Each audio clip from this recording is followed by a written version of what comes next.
કચ્છના મુન્દ્રા તાલુકા વિસ્તારમાં પશ્ચિમ કચ્છ એસઓજીની કાર્યવાહી મોખા પ્રાગપર રોડ પાસે ટ્રેલર અને કન્ટેનરમાંથી 185 ગ્રામ હેરોઇન જપ્ત કરાયો। 39 લાખના હેરોઇન સાથે કાજરસિંહ માનીસની ધરપકડ થઈ। એસઓજીએ હેરોઇન વાહનો સહિત 1.40 કરોડનો મુદ્દામાલ જપ્ત કર્યો। એસઓજીએ આરોપીને ઝડપી મુન્દ્રા પોલીસને સોંપ્યો।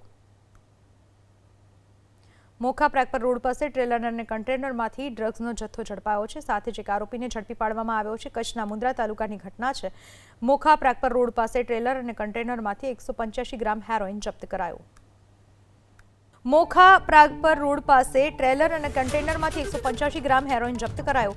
39 લાખના હેરોઇન સાથે કાજરસિંહ માનીસની ધરપકડ થઈ। એસઓજીએ હેરોઇન વાહનો સહિત 1.40 કરોડનો મુદ્દામાલ જપ્ત કર્યો। એસઓજીએ આરોપીને ઝડપી મુન્દ્રા પોલીસને સોંપ્યો। મોખા પ્રાગપર રોડ પાસે ટ્રેલર અને કન્ટેનરમાંથી ડ્રગ્સનો જથ્થો ઝડપાયો છે। સાથે જ એક આરોપીને ઝડપી પાડવામાં આવ્યો છે। કચ્છના મુન્દ્રા તાલુકાની ઘટના છે। મોખા પ્રાગપર રોડ પાસે ટ્રેલર અને કન્ટેનરમાંથી 185 ગ્રામ હેરોઇન જપ્ત કરાયો।